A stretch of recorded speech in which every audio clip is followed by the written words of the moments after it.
नमस्कार दोस्तों, न्यू सक्षम क्लासेस श्री मधुपुर में आपका हार्दिक स्वागत है। दोस्तों, आज हम चर्चा करने जा रहे हैं वर्ण के ऊपर। अर्थात आज का हमारा जो चर्चा का विषय है वो है वर्ण। तो दोस्तों, मैंने आपको पिछली कक्षा में भी बताया था कि वर्ण किसे कहते हैं, वर्ण किसे कहते हैं।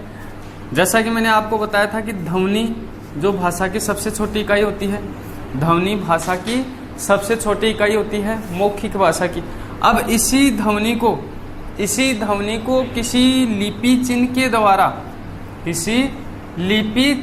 द्वारा जब प्रदर्शित किया जाता है, ध्वनि को लिपि चिन्ह के द्वारा जब प्रदर्शित किया जाता है तो इसे क्या कहते हैं, वर्ण कहते हैं। इसे क्या कहते हैं, वर्ण। अर्थात ध्वनि का जो लिपि चिन्ह है वही क्या है, वर्ण। वर्ण संस्कृत के व्री धातु से बना है, जिसका अर्थ होता है वहन करना। अर्थ क्या होता है, वहन करना। अर्थात जो वर्ण है, वर्ण का कार्य क्या है, ध्वनि का वहन करना।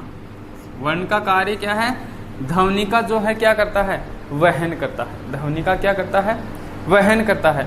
कहीं भी आपको कोई भी वर्ण लिखा हुआ दिखाई देता है, कोई भी लिपि चिन्ह, यदि वो किसी ध्वनि के लिए आया है तो उसको देखते ही हमारे मन में एक ध्वनि अपने आप गूंजेगी।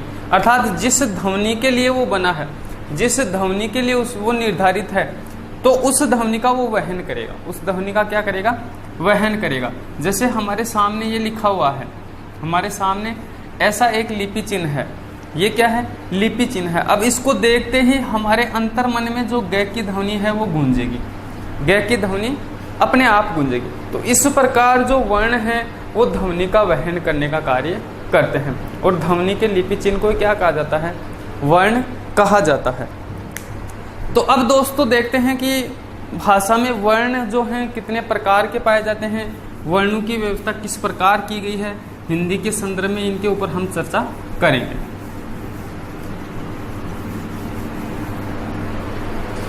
हिंदी भाषा की यदि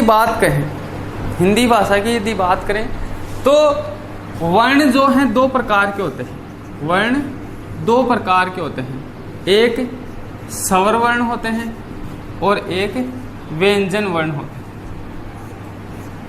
एक स्वर और एक व्यंजन।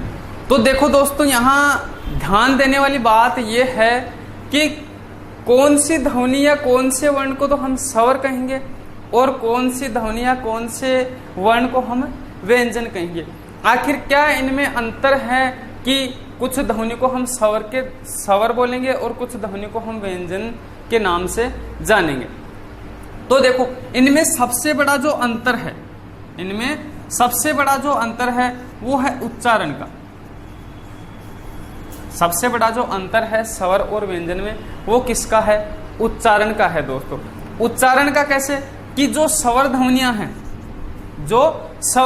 हैं वो स्वतः उच्चरित होती हैं। स्वर ध्वनियां क्या होती हैं, स्वतः उच्चरित होती हैं। जो भी स्वर ध्वनियां हैं वो कैसे होती हैं, उच्चरित स्वतः होती हैं, अपने आप उनका स्वतः उच्चारण होता है। और जो व्यंजन ध्वनियां हैं इनको उच्चरित होने के लिए या इनका उच्चारण करने के लिए हमें किसी अन्य वर्ण की सहायता लेनी पड़ती है। अर्थात अन्य वर्ण की सहायता से उच्चरित।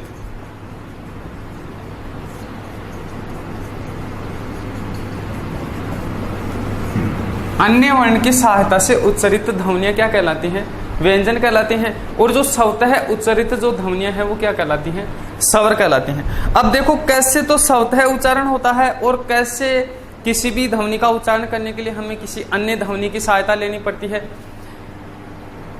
अब यदि किसी भी ध्वनि के उच्चारण की यदि बात करें तो उच्चारण जो होता है वो श्वास वायु के द्वारा होता है। उच्चारण जो होता है हमारे वाग यंत्र में श्वास वायु फेफड़ों से उठकर वाग यंत्र में आती है और हमारा जो मुख विवर है उससे बाहर निकलती है, तब जाके किसी भी ध्वनि का क्या होता है, उच्चारण होता है। अब ये जो प्रक्रिया है फेफड़ों से उठकर श्वास वायु वाग यंत्र से होते हैं मुख विवर से जब बाहर निकलती है, तो इस दरमियान एक घटना होती है और वो घटना होती है अवरोध की घटना। क्या होती है, अवरोध की घटना। अर्थात जो श्वास वायु है फेफड़ों से उठकर बाहर मुख विवर से बाहर जा रही है, इतना वो रास्ता तय कर रही है। इस रास्ते के बीच में कहीं ना कहीं उसको किसका सामना करना पड़ता है? अवरोध का सामना करना पड़ता है। कोई ना कोई टकराव या अवरोध उसके मध्य आता है। अब जब ये अवरोध आता है, जिन ध्वनियों के उच्चारण में ये अवरोध या टकराव आता है, वो ध्वनियां क्या है? व्यंजन ध्वनियां हैं। अर्थात इनका उच्चारण करने के लिए हमें किसी अन्य वर्ण की सहायता लेनी पड़ेगी, क्योंकि अवरोध आ गया है। अवरोध को हटाने के लिए किसी अन्य स्वर की सहायता, अन्य किसी ध्वनि की सहायता लेनी पड़ेगी। और कई बार क्या होता है कि कई ध्वनियों का उच्चारण करते समय किसी प्रकार का अवरोध नहीं होता है, किसी भी प्रकार का अवरोध मुख विवर में नहीं होता है। तो ऐसी ध्वनियां जो हैं वो क्या कहलाती हैं? स्वतः उच्चरित ध्वनियां कहलाती हैं, जिनको हम स्वर के नाम से जानते हैं। तो एक बार और देख लीजिए कि जब श्वास वायु, जब देखो स्वर के संदर्भ में बात कर रहे हैं कि जब फेफड़ों से उठने वाली जो श्वास वायु है, प्राण वायु है, वो फेफड़ों से उठने के बाद मुख विवर से बाहर निकलने तक रास्ते में किसी प्रकार के अवरोध का सामना नहीं करती है। अर्थात जब श्वास वायु के मार्ग में कोई किसी प्रकार का अवरोध या टकराव नहीं होता है, कोई किसी प्रकार का अवरोध या टकराव नहीं होता है, और जो फेफड़ों से उठने वाली जो श्वास वायु है वो निर्बाध रूप से, फेफड़ों से उठने वाली श्वास वायु निर्बाध रूप से मुख विवर से बाहर आ जाती है, तो ऐसी ध्वनियों को स्वतः उच्चरित ध्वनियां या स्वर ध्वनियां कहा जाता है। लेकिन इसके विपरीत जब किसी ध्वनि का उच्चारण करते समय फेफड़ों से उठने वाली प्राण वायु मुख विवर में किसी अवरोध या टकराव का सामना करती है, किसी अवरोध या टकराव का सामना करती है, किसी अवरोध या टकराव का सामना करती है। अब जब तक अवरोध है तो श्वास वायु बाहर नहीं आएगी। श्वास वायु बाहर नहीं आएगी तो ध्वनि का उच्चारण संभव नहीं है, ध्वनि का उच्चारण संभव नहीं है। अब यदि हमें ध्वनि का उच्चारण करना है तो अवरोध को हटाना ही पड़ेगा, अवरोध को हटाना ही पड़ेगा।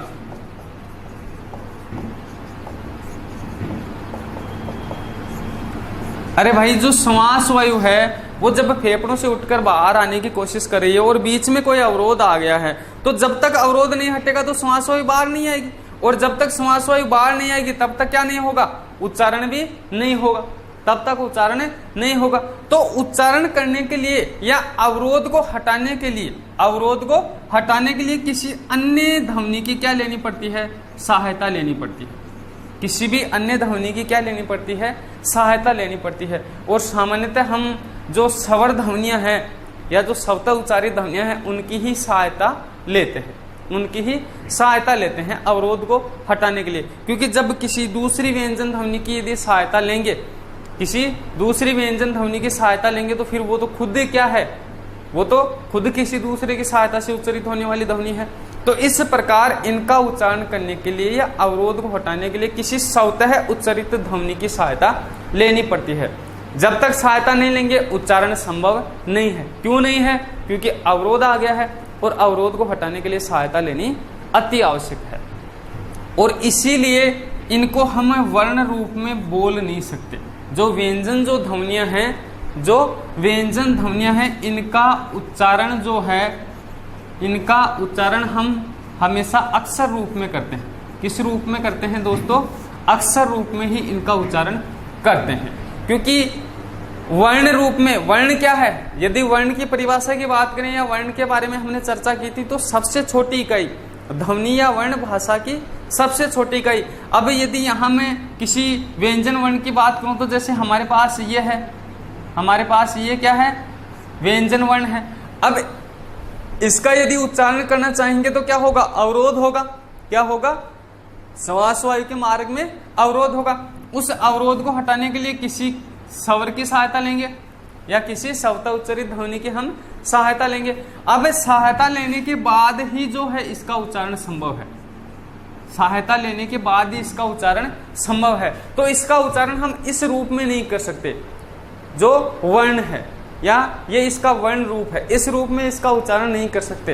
अर्थात सभी व्यंजन ध्वनियों का हम वर्ण रूप में उच्चारण नहीं कर सकते। उच्चारण के लिए किसकी सहायता लेनी पड़ी है? किसी अन्य वर्ण की सहायता लेनी पड़ी है, और जब हम इसका उच्चारण करेंगे तो हमारे सामने ये रूप आएगा, अर्थात स्वर युक्त व्यंजन वर्ण, स्वर युक्त व्यंजन है ये। और यहाँ देखो दो ध्वनियां सम्मिलित है, इसमें दो ध्वनियां शामिल हैं, अर्थात इसके हम टुकड़े कर सकते हैं क प्लस ए के रूप में। तो ये क्या नहीं है, वर्ण इसको नहीं बोल सकते, इसको वर्ण नहीं बोल सकते, इसको हम अक्षर बोल सकते हैं। और अक्षर दो या दो से अधिक ध्वनियों का ऐसा समूह होता है जो जीवा के एक ही झटके में जिसका उच्चारण हो जाता है, जीवा के एक ही झटके में जिसका उच्चारण हो जाए उसको हम अक्षर बोलते हैं। और सामान्यतः हम बचपन से लिखते आए हैं, जो ककहरा हम लिखते हैं या ककहरा जो बोलते हैं लिखते हैं, वो हम वहाँ जो व्यंजन ध्वनियाँ होती हैं उनको हम अक्षर रूप में ही लिखते हैं।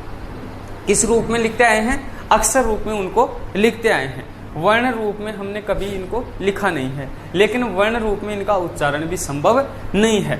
तो इस प्रकार अब आपको समझ में आ गया होगा कि जो स्वतः उच्चारित ध्वनियां हैं या जिनके उच्चारण के समय मुख विवर में किसी प्रकार का अवरोध या टकराव नहीं होता है, उनको स्वर ध्वनियां कहा जाता है या स्वतः उच्चारित ध्वनियां हैं जिनका निर्बाध रूप से उच्चारण होता है।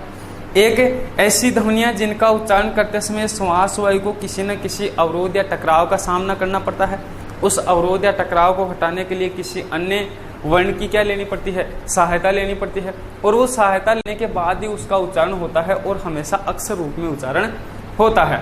इस प्रकार व्यंजन ध्वनियां क्या हैं, किसी अन्य स्वर की सहायता से बोली जाने वाली ध्वनियां हैं, अर्थात स्वतः उच्चारित ध्वनियां नहीं हैं।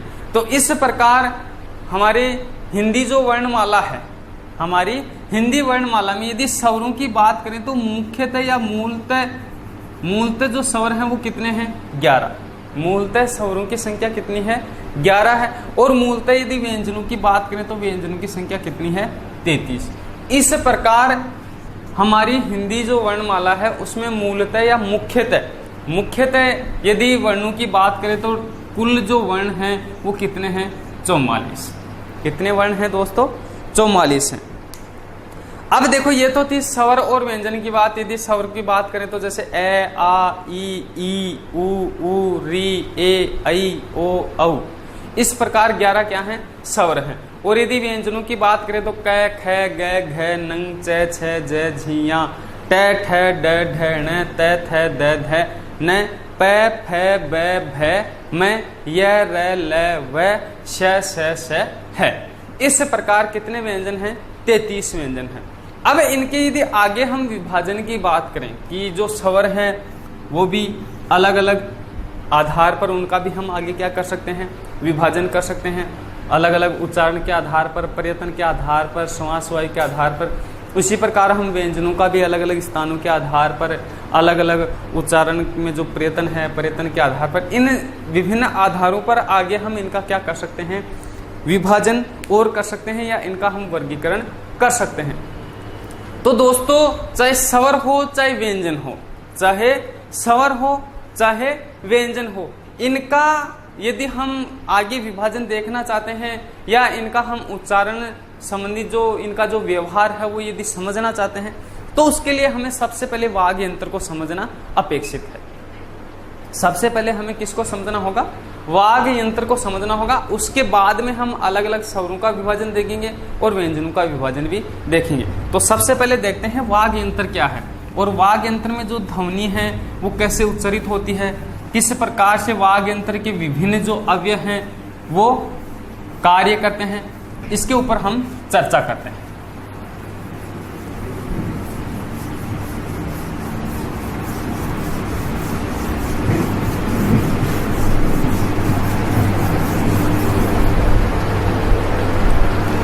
देखो दोस्तों, यह है हमारा वाग यंत्र। वाग यंत्र की यदि बात करें तो देखो सबसे पहले यदि हम शब्द की बात करें तो वाग यंत्र जो शब्द है वो किससे बना है, वाक प्लस यंत्र से। वाक प्लस यंत्र से, जहां वाक का मतलब बोलना, बोली या क्या होता है, भाषा। वाक का मतलब क्या होता है, बोलना, और यंत्र का मतलब क्या होता है, कोई भी काम करने का जो सिस्टम होता है, जो एक समूह, एक निकाय जिसको बोल सकते हैं, वो क्या है, यंत्र है। अर्थात एक क्या है, युक्ति है। क्या है, युक्ति। तो जो भाषा की जो युक्ति है, जो भाषा का जो तंत्र है, भाषा का जो यंत्र है, उसको क्या बोलते हैं हम, वाग यंत्र बोलते हैं। अर्थात विभिन्न अवयवों को मिलाकर एक ऐसा यंत्र बना है जिसके द्वारा हम बोलने का कार्य करते हैं। विभिन्न अवयवों को मिलाकर एक ऐसा यंत्र बना हुआ है जिसके द्वारा हम बोलने का कार्य करते हैं, अर्थात वाचिक भाषा जिसके द्वारा हम प्रयुक्त करते हैं। तो इस प्रकार का जो यंत्र है उसको क्या कहते हैं? वाग यंत्र कहते हैं। अब देखो, सबसे पहले हमें चित्र से समझना है कि वाग यंत्र में कौन कौन से अवयवों को शामिल किया जाता है। तो जैसे इस प्रकार से जो है हमारा ये मुख्य व्यूवर है,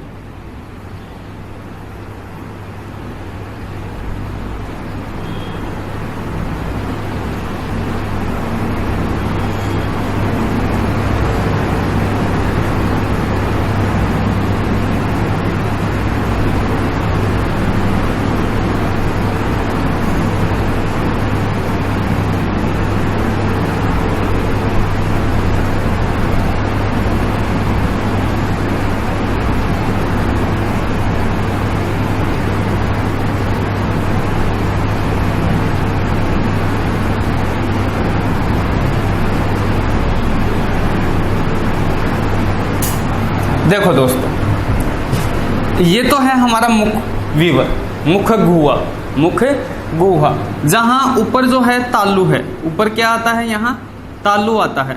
अब जो तालु है, तालु को भी 3 भागों में बांट सकते हैं हम। तालु को कितने भागों में बांट सकते हैं? 3 भागों में बांट सकते हैं। यहाँ जो होठ है, होठ के जस्ट नीचे क्या होते हैं? दांत। होठ के जस्ट नीचे क्या होते हैं दोस्तों? दांत होते हैं। होठों के जस्ट नीचे क्या होते हैं? दांत होते हैं। ये बाहर की साइड जो है दोनों क्या होते हैं? होठ होते हैं। ये क्या है? हमारे ओष्ठ हैं। ओष्ठों के जस्ट नीचे क्या होता है? दांत होते हैं। अब यदि दांतों से जस्ट यदि ऊपर की बात करें तो ये क्या है? दांतों के जस्ट ऊपर क्या पाया जाता है? मुसोड़े। क्या पाए जाते हैं? मुसोड़े। अब मसोड़ों से लेकर यहाँ जो नासिका द्वार होता है, अंदर जो काकले के पास या जो जीवा मूल है, जीवा मूल के पास ये क्या है? नासिका द्वार। ये क्या है दोस्तों? नासिका द्वार। अंदर की तरफ, ये बाहर की तरफ नासिका द्वार है जहां से श्वास वायु बाहर निकलती है। ये अंदर की तरफ नासिका द्वार है जहां से फेफड़ों से उठने वाली जो श्वास वायु है वो नासिका में प्रवेश करती है। यहां से लेकर यहाँ जो ये तालु भाग है, इसको भी 3 भागों में बांटा जाता है। एक यहाँ जो सामान्य जो भाग होता है, या सामान्य जिसको बोल सकते हैं कि जो ना ज्यादा खुरदरा होता है, ना ज्यादा कठोर होता है, ना ज्यादा कोमल होता है, मसोड़ू से जस्ट जो ऊपर होता है, इसको बोला जाता है तालु, या सामान्य तालु जिसको बोल सकते हैं। ये क्या है? तालु। अब यदि तालु से जस्ट ऊपर की यदि बात करें, तालु से यदि इधर हम ऊपर जाने की कोशिश करें, या जो मुख्य वीवर की जो टॉप जो छत है, यहाँ थोड़ी खुरदरी जो है आकृति पाई जाती है। यहाँ थोड़ी खुरदरी आकृति पाई जाती है जिसको हम भी महसूस कर सकते हैं, जीवा टच करके देख सकते हैं कि हाँ वास्तव में यहाँ खुरदरा भाग पाया जाता है। ये जो खुरदरा भाग होता है ये काफी कठोर होता है और इसको कठोर तालु बोला जाता है। कठोर तालु या मुर्दा जिसको बोला जाता है। कठोर तालु या मुर्दा जिसको बोला जाता है। अब इस मुर्दा भाग से यदि और हम पीछे जाएंगे, तो यहाँ थोड़ा चिकना भाग महसूस होता है। यहाँ थोड़ा चिकना, ये जो छत है मुख्य वीवर की, ये थोड़ी चिकनी हो जाती है, यहाँ जाके थोड़ी कोमल हो जाती है, चिकनी हो जाती है। जहाँ पर यदि हम जीवा टच करके देखेंगे तो हमें खुद को महसूस होगा कि यहाँ पर क्या है? थोड़ा कोमल है, थोड़ा चिकना भाग है। और कोमल है, कैसे है कोमल? कि वहां यदि हम जीवा को टच कराएंगे तो हमें थोड़ी गुदगुदी सी महसूस होगी। तो इस प्रकार ये वाला जो भाग है तालु का, इसको कोमल तालु बोला जाता है। इसको क्या बोला जाता है? कोमल तालु। ये क्या है दोस्तों? कोमल तालु। तो यहाँ शुरुआत से देखो, यहाँ क्या है? ओष्ठ है। ओष्ठों के जस्ट नीचे कौन है? दांत है, जिनको हम आसानी से बाहर से भी देख सकते हैं। इनके दांत जहां दांत मांसपेशियों में गड़े हुए होते हैं, वो जो कठोर भाग थोड़ा उभरा हुआ होता है, उसको क्या बोला जाता है? मसोड़े बोला जाता है। मसोड़े या वर्त्स जिसको बोला जाता है। मसोडू से यदि थोड़ा ऊपर जाएंगे तो हमारा जो सामान्य तालु भाग है वो आता है। उसके ऊपर थोड़ा कठोर भाग जो सबसे ऊंचा होता है मुख विवर में, वो होता है मूर्धा। वो क्या है? मूर्धा। और मूर्धा से यदि आगे हम पीछे जाएंगे तो वहां पाया जाता है कोमल तालु। और यहाँ कोमल तालु के नीचे यदि यहाँ जाएंगे तो यहाँ जो है नासिका का जो द्वार है या नासिका का जो अंदर वाला भाग है वो मुख विवर में खुलता है। कहाँ खुलता है? अंदर मुख विवर में नासिका वाला भाग खुलता है। और यहाँ क्या पाया जाता है? यहाँ है हमारा जीवा मूल। यहाँ क्या है दोस्तों? जीवा मूल। यहाँ पाया जाता है जीवा मूल, अर्थात जो हमारी जो जीवा है यहाँ से मांसपेशियों के द्वारा जुड़ी हुई होती है। यहाँ से मांसपेशियों के द्वारा जुड़ी हुई होती है। इसके अलावा जीवा मूल से जो जीवा जुड़ी हुई होती है, इसके अलावा जीवा का जो अन्य भाग है वो क्या होता है? स्वतंत्र होता है। वो क्या होता है? स्वतंत्र होता है, इधर उधर हिलता है जब हम बोलते हैं, किसी भी ध्वनि का उच्चारण करते हैं। लेकिन ये जो स्वतंत्र भाग है, इसका जो पिछला वाला जो भाग है वो यहाँ मांसपेशियों के द्वारा जुड़ा हुआ होता है, जिसको हम जीवा मूल बोलते हैं। ये है हमारा दोस्तों कंठ। ये क्या है? कंठ भाग है। कौन सा भाग है? कंठ भाग है। और यदि कंठ भाग के थोड़ा सा यदि नीचे की बात करें, देखो यहाँ जो जीवा मूल खत्म होता है वहीं से कंठ शुरू हो जाता है, वहीं से कंठ शुरू हो जाता है। लेकिन कंठ से यदि थोड़ा नीचे जाएं, कंठ यहाँ है, कंठ से यदि थोड़ा नीचे जाएं तो यहाँ काकल पाया जाता है। क्या पाया जाता है? काकल, जो हमें बाहर भी जो ट्यूमर न्यूमा आकृति से है वो दिखाई देती है, इसको बोला जाता है काकल। और यहाँ जो कंठ है, जहां मैंने कंठ की बात की है, कंठ के दोनों तरफ दो स्वर तंत्रियां पाई जाती हैं। स्वर तंत्रियां, देखो जो कंठ है, कंठ यहाँ होता है, ये काकल है, ये क्या है? कंठ है। इस कंठ के दोनों तरफ एक इधर और एक इधर, दोनों साइड दो स्वर तंत्रियां पाई जाती हैं जो बिल्कुल महीन तार नुमा आकृति की होती हैं।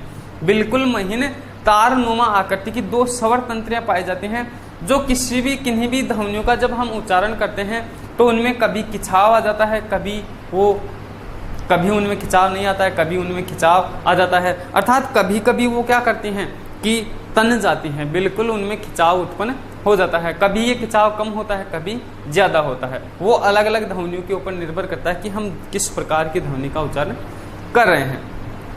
और यहाँ जो हमारा जो वक्ष स्थल है वहाँ पाए जाते हैं फेफड़े। वहाँ क्या होते हैं? फेफड़े दोस्त, जहाँ से श्वास वायु उठती है।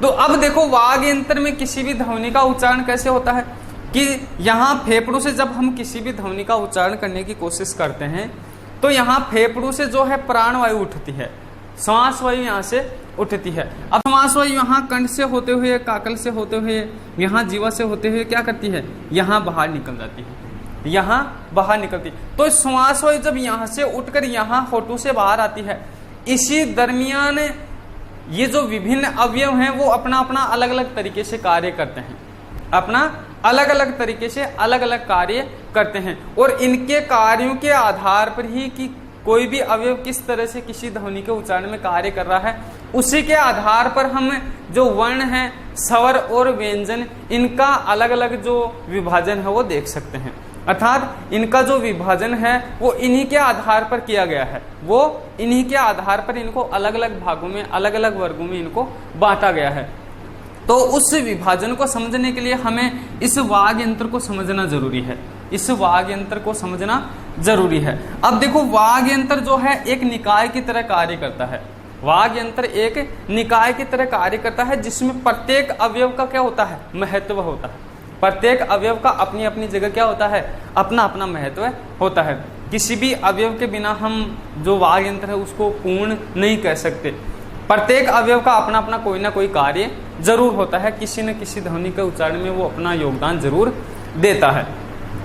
तो देखो दोस्तों, ये जो वाग यंत्र है इसमें जो अवयव हैं वो दो प्रकार के पाए जाते हैं, या ये जो हमारे पास अवयव हैं जिसमें ओठ भी शामिल है, दांत, मसूड़े, तालु, मुर्दा, कोमल तालु, नासिका द्वार, स्वर तंत्रियां हैं, कंठ है, काकल है, फेफड़े हैं, जीवामूल है, जीवा है, ये इन सभी जो अवयव हैं इनको दो भागों में बांटा जाता है। अब देखो अवयव दो तरह से कार्य करते हैं। कुछ अवयव ऐसे हैं जो स्थिर होकर अपनी जगह क्या होते हैं, हमेशा स्थिर रहते हैं। किसी भी ध्वनि का उच्चारण करते समय किसी भी ध्वनि का उच्चारण करते समय वो कार्य करते हैं, लेकिन वो हमेशा अपनी जगह क्या होते हैं, स्थिर होते हैं। हमेशा अपनी जगह क्या होते हैं, स्थिर होते हैं। और कुछ अवयव ऐसे हैं जो स्थिर ना होकर किन्हीं दूसरे अवयवों के द्वारा जब कार्य किया जाता है, उन्हीं के कार्य में सहायता करने के लिए इधर उधर हिल जाते हैं, इधर उधर हिलते हैं या इधर उधर मूवमेंट करते हैं, वे होते हैं अस्थिर। वे क्या होते हैं, अस्थिर। अर्थात कुछ अवयव ऐसे हैं जो अपने स्थान पर फिक्स हैं, स्थिर हैं, कभी इधर उधर हिलते नहीं हैं। कुछ अवयव ऐसे हैं जो अस्थिर हैं, अर्थात अपनी जगह से हिलकर ही वो क्या करते हैं, किसी भी वर्ण के उच्चारण में किसी दूसरे अवयव की या तो सहायता करते हैं या फिर खुद कोई ना कोई स्वतंत्र रूप से कार्य करते हैं। तो जो अवयव स्थिर होते हैं उन्हें कहा जाता है स्थान। उन्हें क्या कहा जाता है वाग्यंत्र यंत्र में, स्थान अवयव या बिंदु अवयव। अर्थात एक बिंदु के रूप में वो स्थिर हैं, एक बिंदु के रूप में क्या है, स्थिर हैं, तो उनको स्थान या बिंदु अवयव कहा जाता है। स्थान अवयव या बिंदु अवयव इनको कहा जाता है। और वे अवयव जो अस्थिर हैं उनको सहायक, देखो अधिकतर जो अस्थिर जो अवयव हैं वो किसी दूसरे अवयव की सहायता के लिए आते हैं, किसी दूसरे अवयव की सहायता के लिए आते हैं और किसी भी ध्वनि का क्या करते हैं, उच्चारण में सहायता करते हैं। तो इस प्रकार इनको क्या कहा जाता है, सहायक या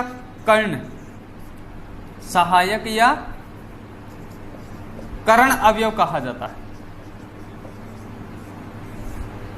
इनको कहा जाता है सहायक या कर्ण अवयव, जो क्या है, अस्थिर हैं, अर्थात इधर उधर हिल डुल के क्या करते हैं, किसी दूसरे अवयव की किसी भी ध्वनि के उच्चारण में सहायता करते हैं। एक वे अवयव जो अपनी जगह हमेशा क्या होते हैं, स्थिर होते हैं, अपनी जगह हमेशा स्थिर होकर अपना कार्य करते हैं, उनको स्थान अवयव या बिंदु अवयव कहा जाता है। तो यदि यहाँ हम इनको यदि अवयवों की यदि बात करें कि स्थिर अवयव कौन से हैं या स्थान या बिंदु अवयव कौन से हैं और सहायक या कर्ण अवयव कौन से हैं, तो सहायक या कर्ण अवयव जो हिलडुल कर काम करते हैं, इनमें सबसे पहले यदि बात करें तो सबसे पहले कौन आता है, जीवा।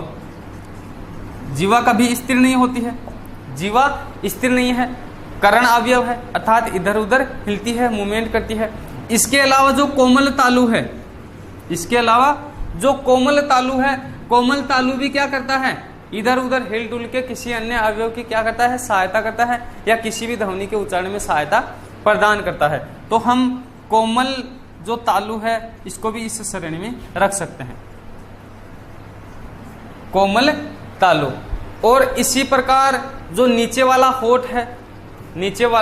होठ है, देखो जब हम ओष्ठ ध्वनि की बात करें या किसी भी वर्ण के उच्चारण में, किसी भी ध्वनि के उच्चारण में जब होठ अपना कार्य करते हैं, तो वहां जो ऊपर वाला जो होठ होता है, ऊपर वाला होठ क्या होता है, हमेशा स्थिर होता है। ऊपर वाला होठ क्या होता है, स्थिर होता है, वो अपनी जगह स्थिर है, लेकिन नीचे वाला जो होठ है वो इधर उधर हिलता है। तो इस प्रकार हम नीचे वाले होठ को या होठों को भी इसमें शामिल कर सकते हैं।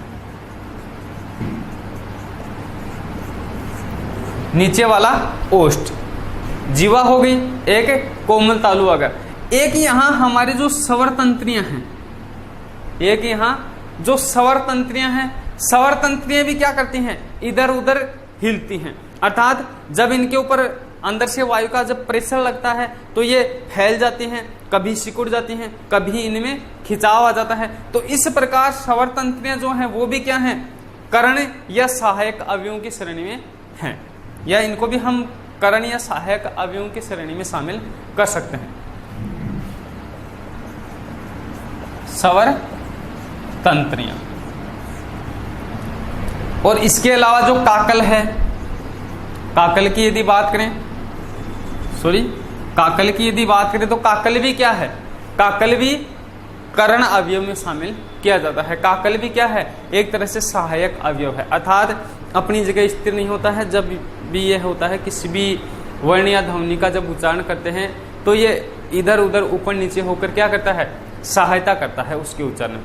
इनके अलावा जो अवयव शेष रह गए हैं, इनके अलावा जो अवयव शेष रह गए हैं, जैसे हम फेफड़ों को भी शामिल कर सकते हैं, जीवा मूल है, इसी प्रकार ऊपर वाला होठ है, मसोड़े हैं, दांत है, तालु है, मुर्दा है, कंठ है, ये सब क्या है, स्थान या बिंदु अवयव। ये सब क्या है, स्थान या बिंदु अवयव, अर्थात ये स्थिर है, ये क्या है, स्थिर है। तो इस प्रकार ये थे हमारे अवयव। अब देखो एक दो उदाहरण से समझते हैं कि वाग यंत्र में किसी भी ध्वनि का उच्चारण कैसे होता है, किसी भी ध्वनि का उच्चारण कैसे होता है।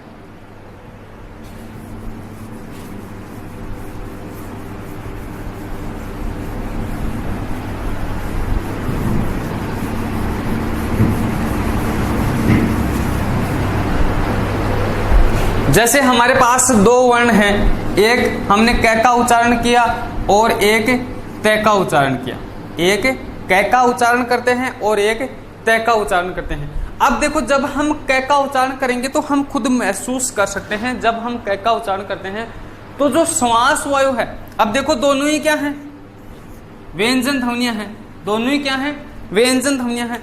अब जब हम इनका हम उच्चारण करते हैं तो जब कै का उच्चारण करेंगे तो हम खुद महसूस कर सकते हैं कि जो श्वास वायु है उसको कंठ में अवरोध होता है। उसको अवरोध कहाँ मिलता है, कंठ में मिलता है, अर्थात कंठ में जो ऐसा महसूस होता है कि जैसे श्वास वायु जो है वो कंठ में टकरा रही है, कंठ में टकरा रही है। अब यदि तय का यदि हम उच्चारण करें, यदि तय का उच्चारण करें तो तय का उच्चारण करते समय हम आसानी से समझ सकते हैं, देख सकते हैं, खुद महसूस कर सकते हैं, प्रैक्टिकली इस बात को समझ सकते हैं कि तय का उच्चारण करते समय जो श्वास वायु है उसको कंठ में किसी प्रकार का अवरोध नहीं मिला है, कंठ में किसी प्रकार का अवरोध नहीं मिला है। जब तय हम बोलेंगे, तय का जब उच्चारण करेंगे तो जो जीवा है, जो जीवा है वो तालु भाग में टकराती है, जीवा जो है तालु भाग में टकराती है। कहाँ टकराती है, तालु भाग में, दांतों से, मसोड़ों से ऊपर वाला जो भाग है, मसोड़ों से ऊपर वाला जो भाग है, यहाँ पर हमारी जीवा टकरा रही है, हम प्रैक्टिकली इसको देख सकते हैं।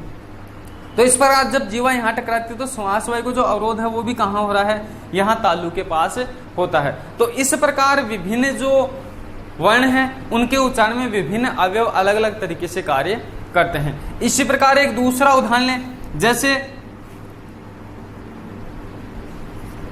एक हमने टै का उच्चारण किया, या फिर इसी को ले लें, कै को ले लें, चलो टै को ले लेते हैं।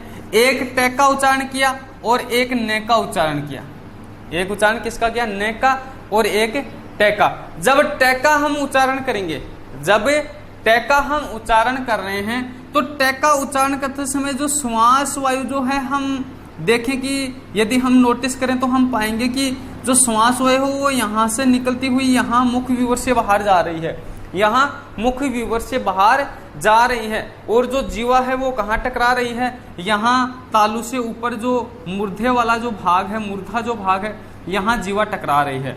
अब यहाँ अब देखो यहाँ कै में कहाँ टकराई थी, कंठ में, तय में, तालु पे, अब तय में कहाँ टकरा रही है, मूर्धा पे।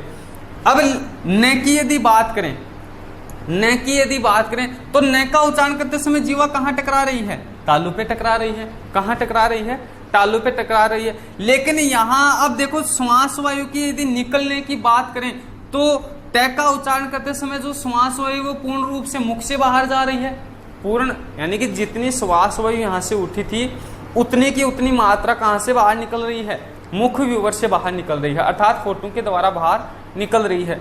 लेकिन यदि इसी प्रकार हम यदि नै का उच्चारण देखना चाहेंगे तो नै का उच्चारण करते समय श्वास वायु पूरी की पूरी यहाँ से बाहर नहीं निकलेगी, अर्थात हम खुद देख सकते हैं कि नै का उच्चारण करते समय जो ध्वनि है वो कहाँ गूंज रही है, नासिका में भी गूंज रही है। ध्वनि कहाँ गूंजती है, नासिका में गूंजती है, अर्थात यहाँ जो यहाँ पर हवा आई, यहाँ तक हवा आई एक ही भाग के रूप में आई, एक ही रूप में आई, लेकिन यहाँ आने के बाद में हवा के दो टुकड़े हो गए, अर्थात कुछ जो अंश है हवा का वो यहाँ नासिका द्वार में प्रवेश कर गया, कहाँ प्रवेश कर गया, यहाँ आते आते नासिका द्वार में प्रवेश कर गया।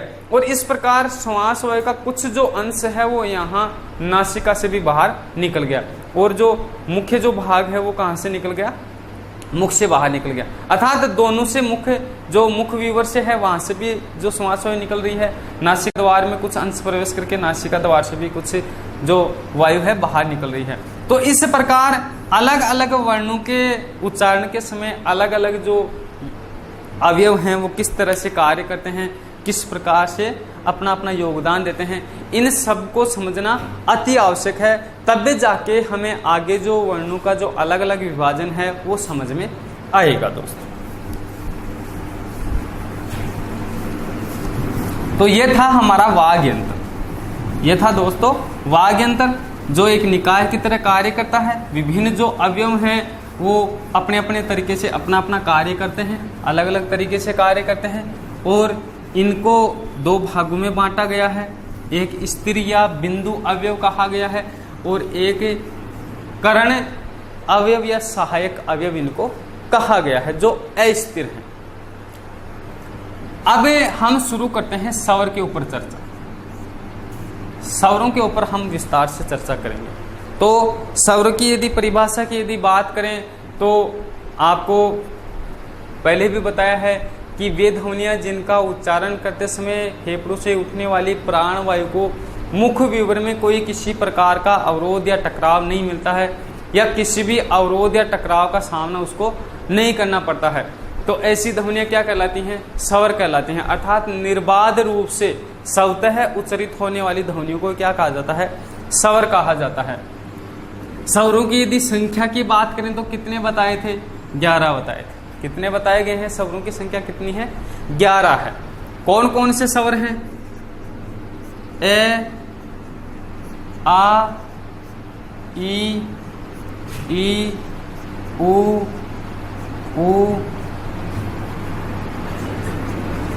री, ए, आई, ओ और औ। इस प्रकार हमारी हिंदी वर्णमाला में मुख्यतः स्वरों की संख्या कितनी है, 11 है, और मुख्यतः स्वर हैं ए, आ, ई, उ, री, ए, आई, ओ, औ। अब हमारे पास हम जो इनका विभाजन देखेंगे वो 5 आधारों से इनका अलग अलग विभाजन देखेंगे। हमारे पास 5 ऐसे आधार हैं जिनके द्वारा हम स्वरों का क्या करेंगे, विभाजन करेंगे, और अगली कक्षा में देखेंगे कि किस प्रकार से अलग अलग आधारों से हम स्वरों का अलग अलग विभाजन करते हैं। तो लगातार हमारे साथ जुड़े रहिएगा दोस्तों, अगली कक्षा में चर्चा करते हैं। तब तक के लिए धन्यवाद।